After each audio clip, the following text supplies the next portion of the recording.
Welcome to the Business Unscripted podcast. We're here to share real-life insights, practical strategies, and the honest lessons that we have learned from our own mistakes because, frankly, we have been in your shoes. So whether you need help with operations, accountability, financial knowledge, sales, or maybe just getting your mindset right, we are here, and this is the right spot for no-fluff conversations and tools that work. So grab your favorite cup of joe. Let's jump into the show. Grab your favorite cup of joe, and let's jump into the show, ladies and gentlemen. Welcome to another episode. Give me a second here. I just realized that for whatever reason, our mic is not the right mic. And of course, it's just me today. But, you know, these are the things that happens when you go live. Let me try something. Let me try another USB port. Maybe that'll work.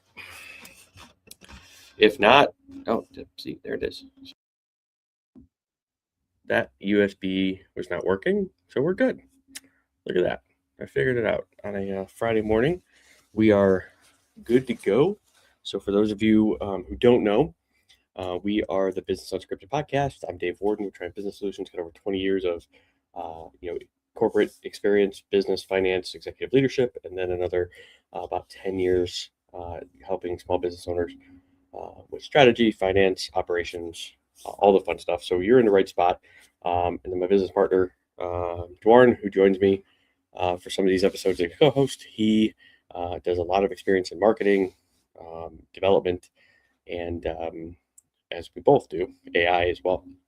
But Dwarren is not here today. He's had a nice long week, a busy week. So obviously he is going to enjoy his Friday evening. So Dwarren, if you're watching, hope you have a wonderful weekend. We'll look forward to bringing you back next week. But for those of you, if you're a business owner, you're an aspiring business owner, this is a place for you. We talk about our lessons, our struggles, our things that we've gone through in our own businesses, but also strategies and support and ideas that we are helping current business owners with to overcome and achieve more in their businesses as well. So don't feel afraid if you're watching. Always, if you're watching a replay, drop a comment down below, a question down below. We are looking forward to kind of helping and answering those. We'd love to do those live. And actually, right now, let me just have my agent go out and do our posts that we are live, and we'll be good to go. So hope everybody's having a wonderful and amazing week. For me, it's been kind of a fun, crazy week.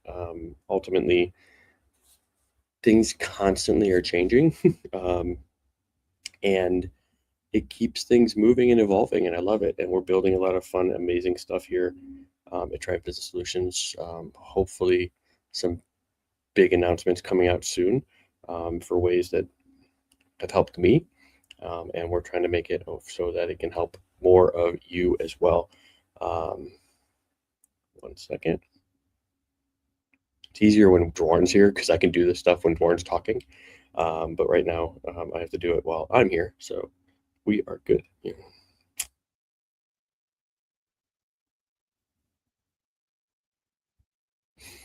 But okay, let's see.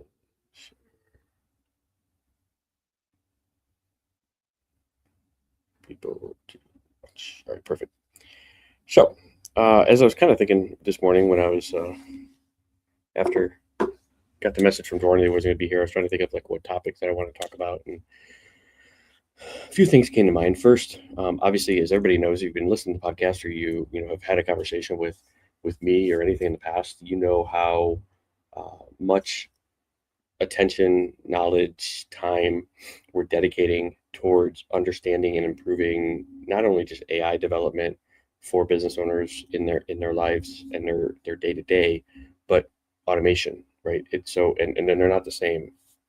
We talked about that a little bit last week, how a lot of people think AI means automation, and sometimes it does, but it also means just like having a workforce for you. And while automation means more of like, hey, just setting up a recurring process step by step that runs through it, and they integrate together and they work well together. but they're not the same thing. And so a lot of people, when we're having that initial conversation about their workflows, their day-to-day, what are they doing manually, and we start talking about kind of development, a lot of people want to jump initially to, okay, well, how is AI going to solve that? And we have to take a step back, and it's AI is not going to solve all of that right away, right? Ultimately, what we have to understand is, what are those processes? What is the current state? What is the ideal state? And maybe even something to start off is not a full autonomous agent that's working in people's businesses right away. Ultimately, what is the ideal situation for some people is just setting up that flow of new connections come in. We want to have a email chain go out over 14, 16 weeks, whatever it is, one email a week, and just building that out. And what does that look like? That's like step one. But so many people still don't even have that piece in their system yet. And so there's different levels to automation and AI support. Maybe that's something that I'll put together now that I'm kind of thinking about it. And but there's different levels, and you don't need to go from 0 to level 10, right? Overnight. Ultimately, the goal would be to get there, and the development would be to get there. But the expectation should not be to go from 0 to level 10 overnight. And it still baffles me sometimes, because we're in AI so much. A lot of people talk about AI so much, so you think like everybody is doing it, everybody's in it. And I was at a poker game last night, and this nice old lady, she was next to me, and she's in HR, and she was telling, I don't know how the conversation came up, but somebody asked about ChatGPT, because I think they were talking about their football draft, and they started using ChatGPT to help them with making picks and things like that, and researching. And this old lady was excited because she literally just was given the ability to use like Copilot with Microsoft, and how the ability that it had in her Excel to like delete columns without data was like game changing for her. Instead of her having to do a lot of manual deletion of the work before she had to upload it, but she's like, all I had to do is tell it, and it's like exactly like, and that's just like the tip of the iceberg, right? But there's still so many, and actually not so many, the vast majority of people are still just at the tip of the iceberg, utilizing it in ways that is very simplistic. And I say that because as you move up in the levels of understanding and implementation within your business, it becomes, okay, now I'm having this kind of delete my rows, and then you manually taking that file and going into the other software and uploading it, etc., to it's going to do the whole process end to end with only your review, maybe to review the upload. So now you take all that manual process of exporting the new file, uploading it into, whatever platform, that you have to upload it into.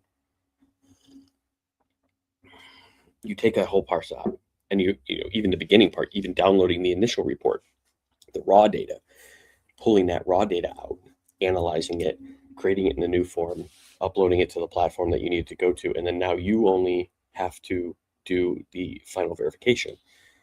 That's level like 7, 8, 9, 10, right? Building all that stuff in. And that it was just reminds me, right? Just humbles me again to just say, like, not everybody is where, Dwarn or I are, or even some of you watching this who have a lot of experience with it and are utilizing it. So many other people are still just at the tip of the iceberg. And it's really the vast majority. There was another stat, obviously there's tons of stats out there, but the one stat that I saw was about 8 to 10% of small businesses are really utilizing AI in an impactful way in their business, while 90% of people have experimented in terms of like talking to ChatGPT or, having a conversation with Gemini, etc. So 90%, 95% of people have like played around with it, used it in some shape or form, but only 8 to 10% are actually utilizing it daily in their business to actually help them be more productive in a full-on fashion. And then another stat I saw this morning was like 25% of employees in businesses are using it in some shape, way, or form to help with their productivity. And it was just surprising, and of the fact that there's so many levels, but you also have to like make sure that you're not pushing too far ahead. And we talk about this all the time. We talk about the 2 lists that you need to create. You want to talk about the first list is take your time. If you haven't done anything with AI yet, or automation or agents, etc., take the first list is literally write down what are you doing manually every single day. Like, what is in your processes every single day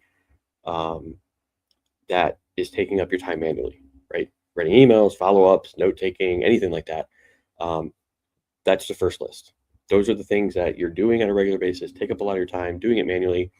Maybe you wish there could be some sort of automation, support, etc. with those processes. That's list number 1.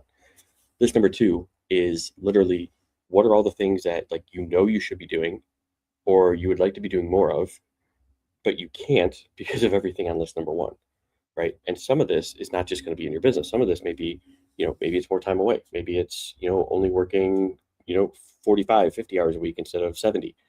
Maybe it's time away with vacations, different things like that. That's everything that's going to be on list 2. And, things like, I want to do more marketing, I want to do more outreach, or I want to do more client development, whatever it is, like that's list number 2, and you're not able to do it because of everything on list number 1. Those 2 lists combined now serve as your roadmap and guide to where you need to be spending attention to. Because what you'll be able to find out is when you're looking at list number 1, you're going to be able to estimate how much time all of those things are taking and pick the 2 or 3 to get started with that are going to give you the most time efficiency back. And then it frees you up to start filling that time in with things from list number 2. And the beauty of that is that as you're working through these 2 lists, it's giving you that sort of like burst of excitement, right? And keeping things moving forward because you're accomplishing so much off of both sides. So do that for yourself, do that for your business, create those 2 lists, and then take some time to actually sit down and analyze it afterwards. Brian, man, how are you, buddy? Hope everything is good. Just me today. No Dwarn. Dwarn has had a busy week, so he's taking the day off. But just me today. Hope everything's well. Enjoying all that weather down in Florida, my friend. And it reminded me. So another conversation I was having, and for me, and I'm still learning and growing, evolving. Had a conversation with a prospect yesterday, and it was opening to me because I create proposals in a way that wants to encompass almost everything that we want to do in the proposal. And so the conversation I had with this prospect, who we've done other things before, so it wasn't like a new prospect. She gave me the feedback of like, a lot of it is overwhelming, and especially when she wasn't with me to read it.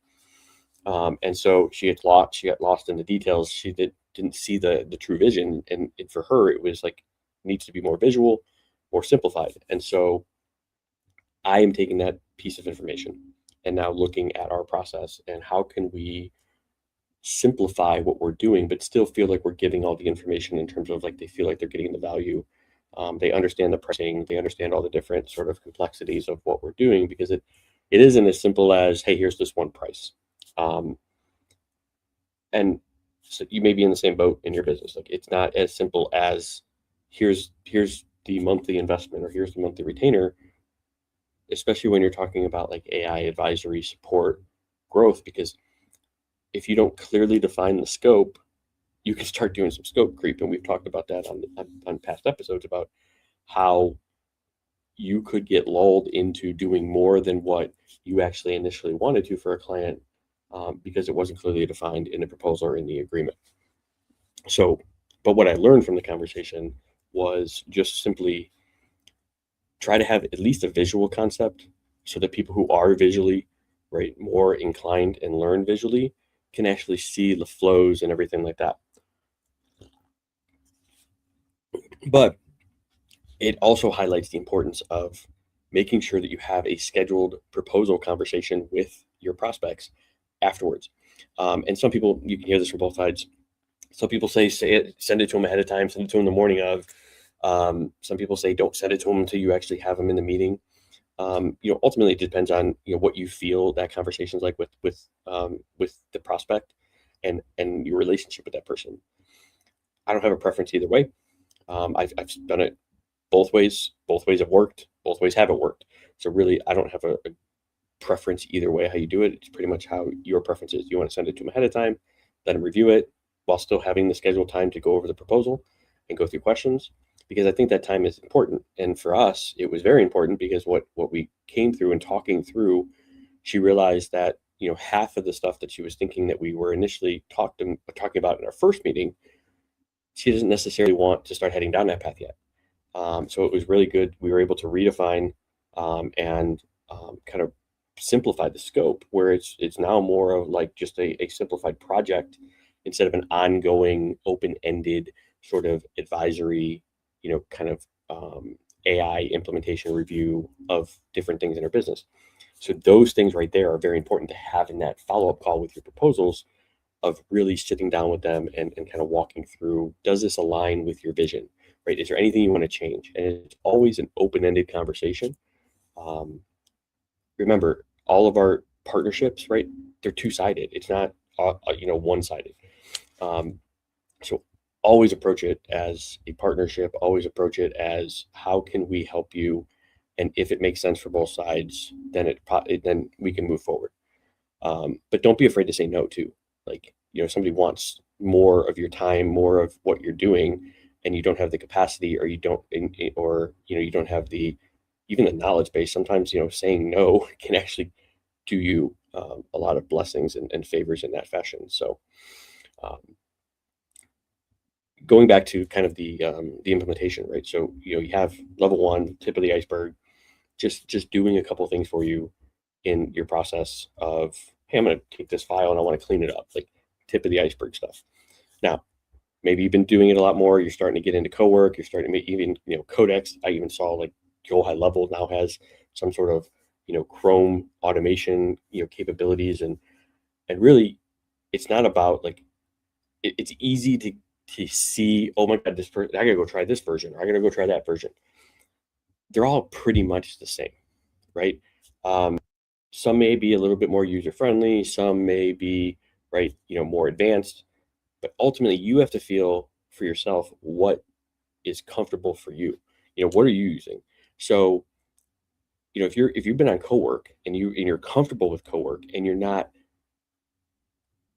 finding any difficulties with co-work, then just stick with co-work. You don't have to necessarily go and try all the brand new browser tools out there.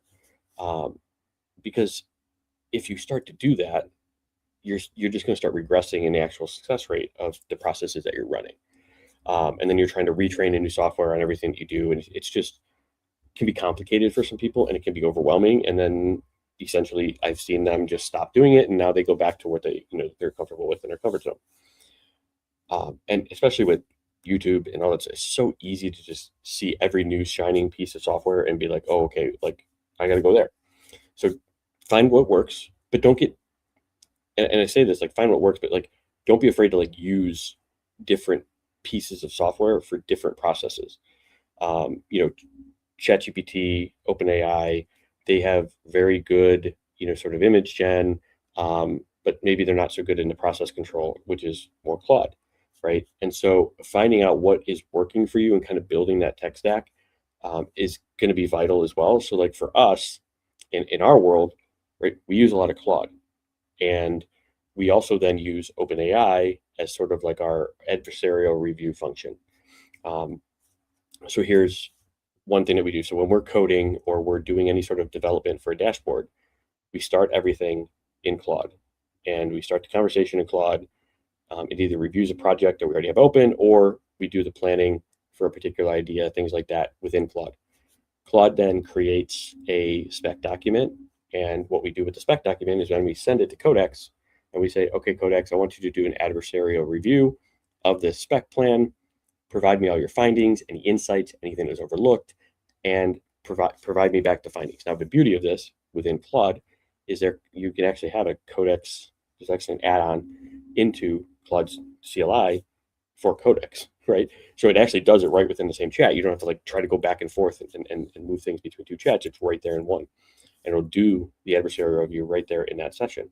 And then once the findings come back, you can then tell Claude, hey, review the findings and update your spec, correct the information, and then move forward with implementation and design. Now, once the design work's done, the implementation's done, then you can go back to Codex and say, okay, now I want you to do an adversarial review of the actual code that was created based on the spec plan, the updated spec plan. And again, it'll find findings. Sometimes it doesn't. Most of the time it does. And then they go back and forth and they keep correcting themselves until things are, a good first version, right? Especially when you're developing first. But the beauty of that is just like us humans, we are preferential to our own work, and that's why it's so important to have like a second set of eyes on some things, is because, we look at it, we know what we were doing, we know our processes, so we think that most of it's fine. But once you get that second set of eyes, then you can find things, or maybe holes, or maybe ideas, or maybe a process or a calculation that maybe you're missing, or maybe even something that you should add in that you just weren't even thinking of.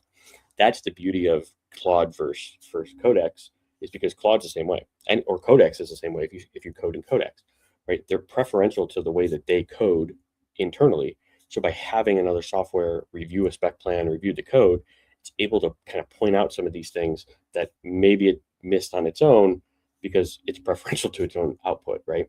So it's good to always have that sort of process integrated within your day-to-day. So that's just one step.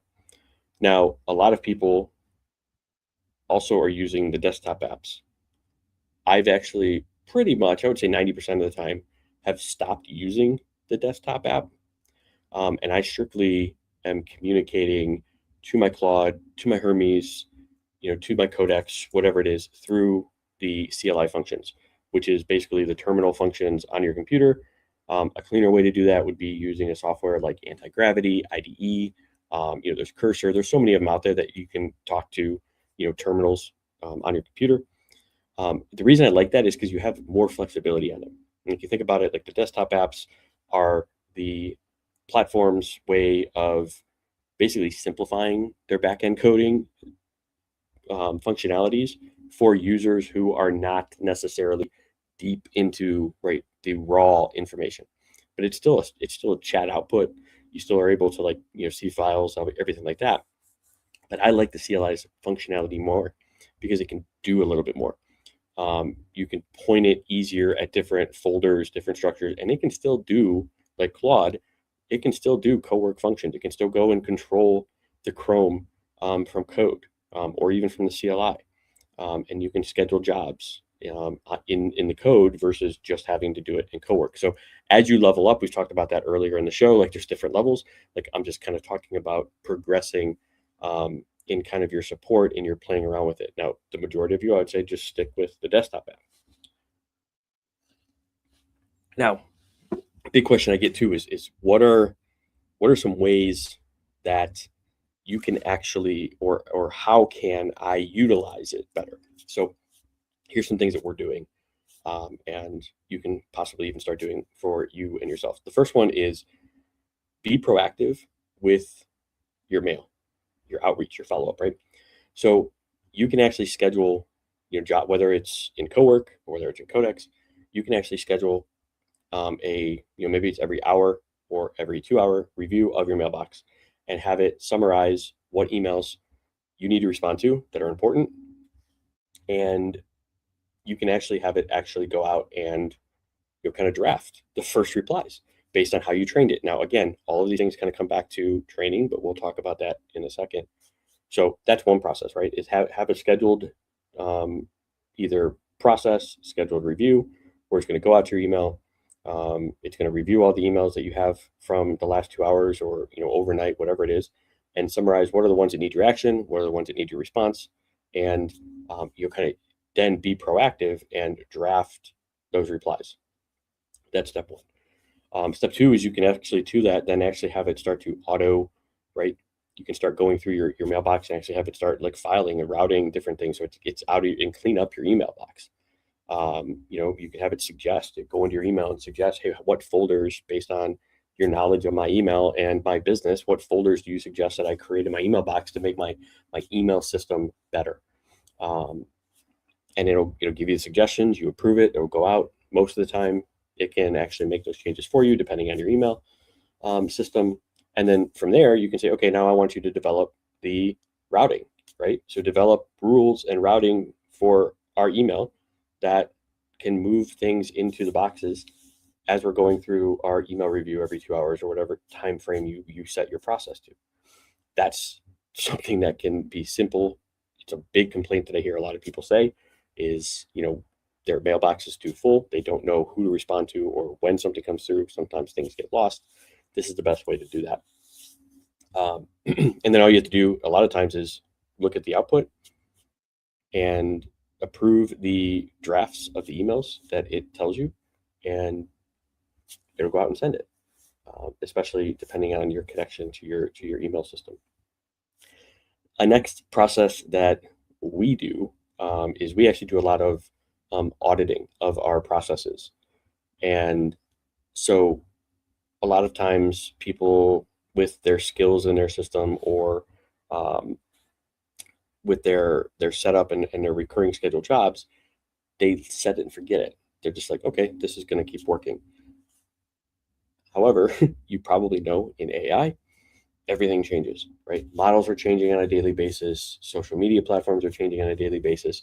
So things break down. And if you're not constantly staying on top of it, you will, come back in 3 weeks and be like, well, why hasn't this worked in a week and a half?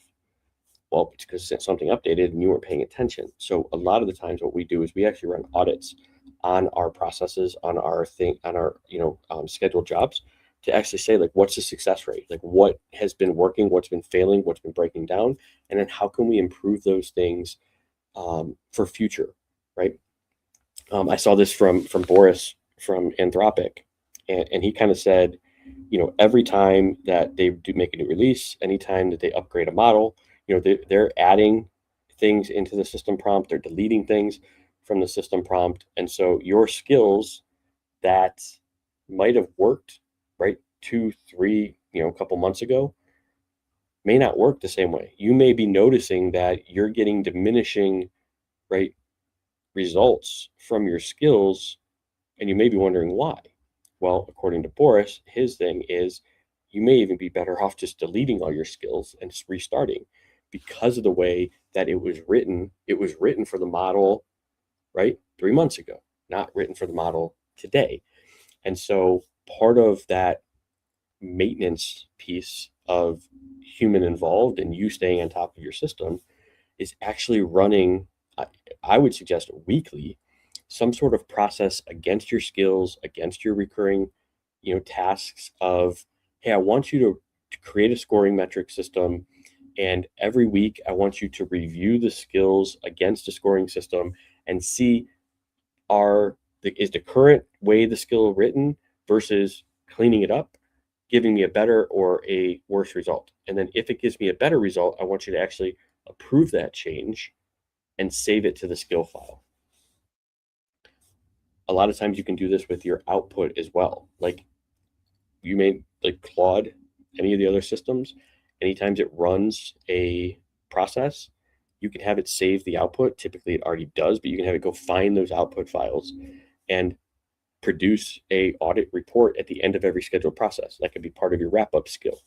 Would be produce an audit report when you wrap up, save it to this, file location, and then you can have another process that goes to that file location at the end of every week, analyzes all of the runs from all of your scheduled, items, figure out what broke down, what the skill didn't cover, where it got held up, or where things failed. And then you can have that audit system process. Once it's done analyzing the last week's reports, go back to every one of the skills or any one of the scheduled and submit a change or an update. So now now this is becoming, right, the self-learning, the self-improving process of always staying at the top of it and the involvement. And where you come in is it's typically always going to ask you to approve those changes, but you now can review it and say, yes, I do approve it, right? And so that's now, right, the next level of, I set my job, I have these recurring processes set.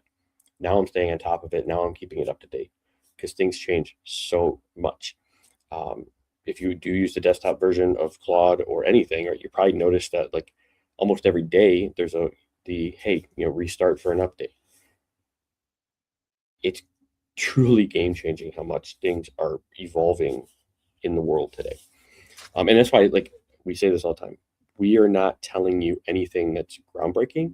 I'm not telling you anything that you can't go out and do right now for yourself in your business. Anything we say, like we say it all the time. Our goal is not to try and teach you something that you can't find out and can't do yourself. Our goal is actually to help save you time, anxiety, and stress related to the actual implementation of these things within your business and in your processes.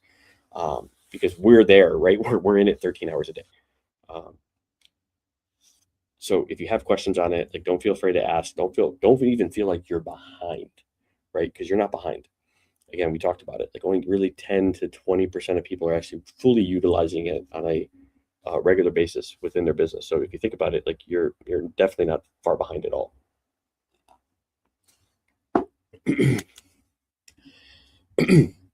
So those are two ways that we're using it, right? Obviously our email, and these are just kind of beginner ways, but there's a lot of other things that we're doing, right? So we're building, what we call, like, our engines in the back of our operations. So we have a content engine. So that's built around these transcripts from these shows. It's built around strategies that I've had conversations with clients, prospects, things that we've pointed them in the right direction, things that have worked. It's built on our information, right? Things that we're doing that is an impact everybody else.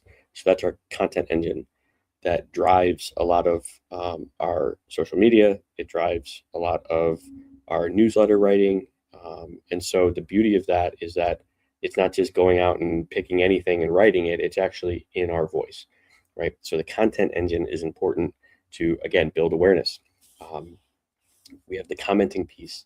So a lot of the awareness now on social media is around conversations and generating engagement through conversations. So, getting out there and commenting on influencers' posts or your network's posts when they come across your feed, adding value in those conversations is what's going to generate you more awareness, more impressions on your profile than if you just post on a regular basis, especially LinkedIn nowadays. Always generates conversation. So that's another piece. We have our outreach piece, which again it brings all of the conversations from new connections, old connections, our network, people that have DM'd us, and have we're having a conversation with them. And the beauty of this now is that I've trained it on how the conversation should be, and you can train it on how you want your flow to be, and the ultimate goal, and how it can analyze the results of the conversation. And from there, right, for me, it comes into our command center and I'm able to approve every one of the conversation pieces. So nothing is actually getting sent to a prospect or a connection or a network member, whatever. It doesn't get sent to them unless I approve it. Same thing with the copy. Nothing goes out unless I approve it. That's the human involved. And that's why it's so important. And I don't tell people to just go out and do it autonomously unless you're trying to do something in mass and you're confident in the messaging. That's when you could possibly do something autonomously and you're not trying to be personal and things like that. I'm on the opposite side for that. I like to actually review every message that comes up. So it gives me a little history. And you can have it do this yourself, right? Like co-work, whatever, have it go out to all your social media accounts, pull in all the conversations that you're having, have it analyze each one of the conversations and suggest the next message, and then give that to you for approval. Then you approve it and it goes out and it sends it.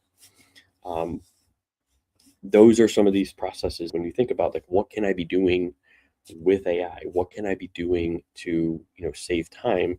These are some of those things. A lot of that manual part of any one of your processes should be some sort of automation or more efficient, right? If you have to recreate a proposal every time, that probably takes you a lot of work, right? Now, if you had either one of two ways, right? You had an automated system, you could actually just build the template within the automated system with whatever custom fields you want. And then once you have a conversation with a prospect, you can just go into that template and fill in the custom fields, right? And update those custom fields. Now that's an automated process. How much time would that save you if you are doing that manually, right? A lot of other people may be, client delivery, so how much time do you spend analyzing or researching or going over a topic, right? Well, that's going to be where AI is going to save you a lot of time as well. Maybe you write newsletter, and you like writing. Actually, I had this conversation last week with somebody, right? He loves writing. He wants to, right? He wants to keep writing. He doesn't want AI to do the writing for him, so he doesn't know how AI can help him. And I said, well, what's your process look like? And he said, well, I have this conversation with them. I record it so I don't miss anything.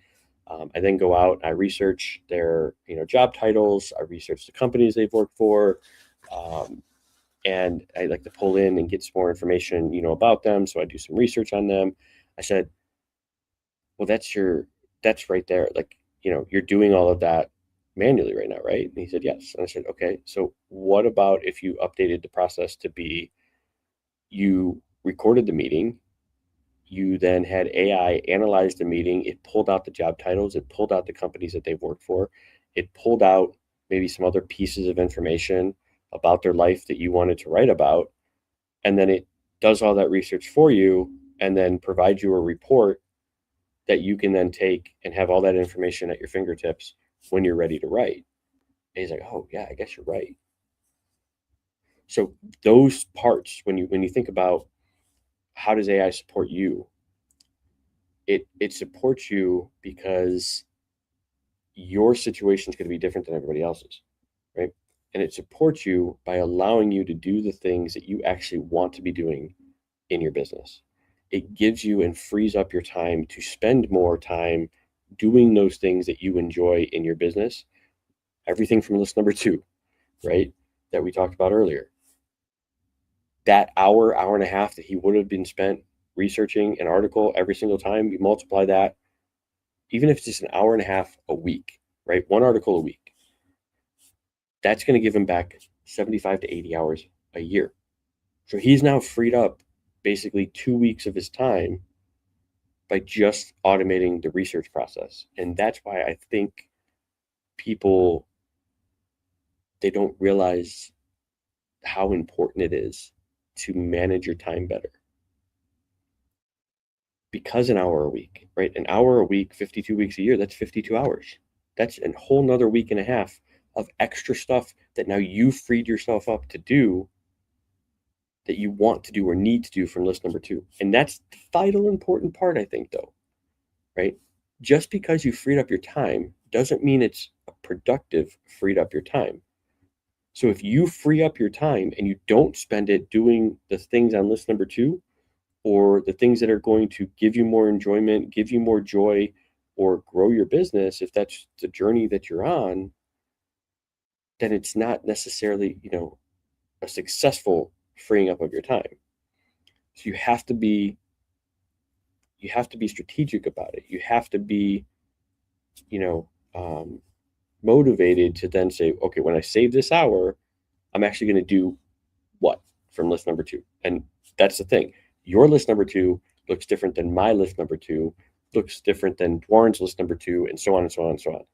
Which is why I say I can't particularly give you the set of rules or the processes that you need to be doing in your business because your situation's different, right? And I never start off a conversation, or I never start off an engagement by saying this is what you need to do.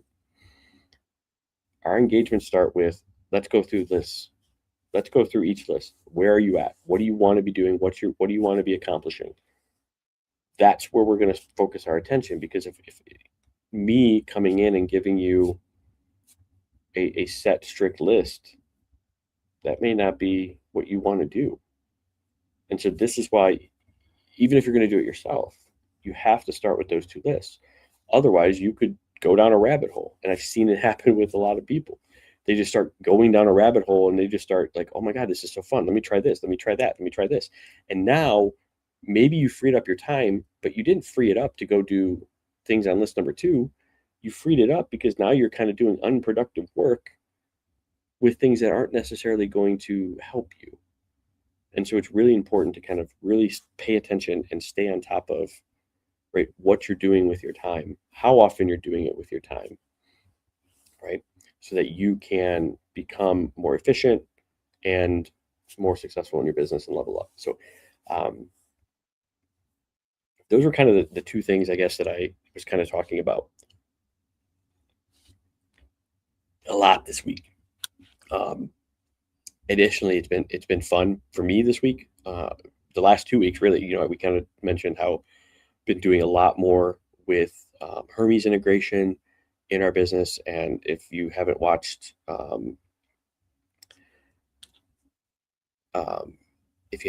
any of our past episodes, right? Hermes is kind of that next level to like even your Claude, right? It kind of allows you to be that autonomous, right? You can be out of the office. Now, the thing with Claude-to-Codex is, yes, they have the app, but you're really limited to what file locations you've given that access to. It can't go out and control anything on your computer, or have a lot of other API connections that you haven't already set up.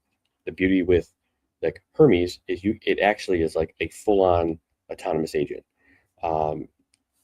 within rules. That's what I like Hermes over like OpenClaw is it's a lot more closed. You set your own rules, you set your guardrails, but it can API into software. So you have API connections too. So for example, mine, it's API connected into our QuickBooks for our clients. It's API connected into our Kick, which is another accounting software that we use for a lot of our clients, our PayPal, and a couple other softwares as well that we use on a regular basis. And then right now, we utilize it through Slack. So I can be in Slack on my phone, on my computer, any computer, and it talks back to the one computer that I have my Hermes on. And all my connections, all my environment is on that one computer. So when I'm talking to it, it's not trying to work on any computer. It's literally here, main computer, all the files are here. It has access to all that. I can communicate with it anywhere. It's going to go run, and then it's going to provide me back the results, documents, whatever it wants in Slack. Now, the fun part of this week is we're actually kind of looking at, I've talked about the command center and the things that we do, which is the one platform app that we have, which does everything that we were kind of talking about today, where, it has a today page. Basically, I built it to be an executive assistant for somebody or business owners who don't have money to pay a full-time executive assistant. So it's more proactive, really, as we talked about, like gives you the emails that you need to respond to with the draft, your meeting notes, drafts, all of that kind of stuff, content, outreach.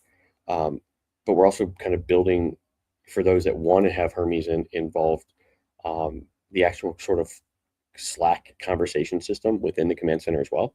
So not only can you have your team members in the software, and they can be connected, right, whether it's Outlook or Google or whichever version you want to integrate, but you can have your team members in there and they can also integrate their side, but then you can also have conversations back and forth, just like in Slack. So the idea would be that we're trying to, kind of limit the number of softwares that you have to have in order to be successful, as well as bringing people together from their team to manage their clients better, manage their processes better, and just, as we said, just be more efficient. And so for me this week has been, a lot of that development time. And what I've loved is just learning, right? I mean, again, if you would ask me like at the beginning of this year, if you would have asked me that by the end of this year, you would be doing a lot more like fractional AI, custom, app development, dashboard development, workflows, on top of what you've already been doing for finance, I would have told you that you were crazy. I'm like, what do you mean? I don't know what any of that stuff is. I don't know how to code. I don't know what ID is. I don't know any of that, right? And here we are, right? It's August, middle of August, and I'm deep into it. As we said, like, we have Slack integrations, developing our own software, our own platform. We've developed 3 or 4 different sort of use case platforms for ourselves that we are utilizing to kind of support our clients. And then we're also helping other clients with some custom builds to simplify their workflows as well. So it really is evolved from where we started at the beginning of the year. And I can only imagine where things are heading next year. Before we know it, it's going to be December, and we're going to be celebrating 2027 and kicking 2026 out the door, right? So with that, I think we'll leave it with that. My focus for you guys this week, right? Make those 2 lists. Really think through, and I think I said this last week, but really think through, what are the things that I am doing on a daily basis manually that I just wish I could save time and not have to do manually. I'll review it, but it just takes so much of my time. So as you're making that list, estimate how long you're spending doing all of those. And once you get done with list number 1, create list number 2, right? What are all those things that you should be doing more of, you want to be doing more of, and make list number 2, and then take a step back and analyze both lists, right? Look at list number 1 and say, okay, this one, if I automated this, I could save an hour, I could save 2 hours here, and with those 3 hours, what from list number 2 would you start doing more of? And make that plan. Like, okay, I'm gonna automate these, and then I'm gonna start doing, right, more outreach, or I'm gonna start doing more manual phone calls, which is something that I enjoy. Whatever it is on list number 2, that is yours, right? That's how you analyze the 2 to bring them closer together. Now, what you also want to realize is that it's not just going to be as easy right up front. Like, you may spend a little bit more time doing those audit, like, to save an hour every week on a process. It may take you this week 5 hours to automate the process, to learn it, especially if you're doing it yourself, right? Because you got to learn it, you got to go check it, you got to make sure all the copy's right, whatever it is. But when you put the 5 hours up front, and now over the next 12 months, you're still 45 hours ahead, 47 hours ahead than you were if you would have just kept doing it manually. So realize that there is an investment up front of time if you're doing it yourself, or right, some money, or a combination of both. But you can do this yourself. Like, don't think that you can't. Like, a lot of this stuff is as simple as having an idea and communicating it. That is the beauty of where we're at today. So nothing that we're telling you is something that you can't go and do yourself. All of these things are something that you can do yourself. The question you have to have an answer for yourself, that you have to answer, nobody else can, is, do I want to invest my time to learn it, to go through the stress, to the replication, to the correction? Or would I much rather, right, utilize somebody else that's been there and have that offset? So it's really up to you. Everybody's different. Some people want more hands-on, some people want more hands-off. They don't want to understand the back end, they just want to see the front end and how it works and what it's going to do to save them. I get it. Everybody's in a different place. Everybody has a different list too. A lot of people want to free up their time because they have a lot of other things that they want to be doing, and it's not learning how to create with AI. And I get it. It's not for everybody. Just like I don't want to, go spend more time in a courtroom, as an attorney. Like, who wants to do that?